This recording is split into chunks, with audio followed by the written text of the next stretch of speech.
முனிவர்களுக்கு எல்லாம் ஈசனாக இருந்து ஞானத்தை வழங்குபவர் என்று பொருள். முனிகள் காவல் தெய்வமாகவும் குல தெய்வமாகவும் பலரால் தமிழ்நாட்டில் இன்றளவும் வழிபடப்படுகிறார்கள்.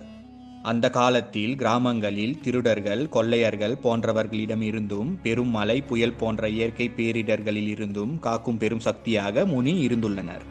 முனி, முனியாண்டி, முனீஸ்வரன் என்றழைக்கப்படும் பல காவல் தெய்வங்களில் மிகவும் சக்தி வாய்ந்தவராக கருதப்படுபவர் ஜடாமுனீஸ்வரர் ஆவார். ஜடா என்றால் விரிந்த சடை என்று பொருள்படுகிறது. விரிந்த சடையுடன் இவர் காட்சி தருவதால் ஜடாமுனி என அழைக்கப்படுகிறார்.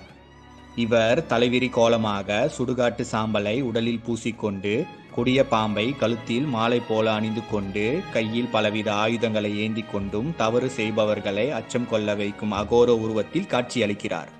ஜடாமுனீஸ்வரர் மாய ஜடாமுனி, ஜல ஜடாமுனி, மலை ஜடாமுனி, குகை ஜடாமுனி, வன ஜடா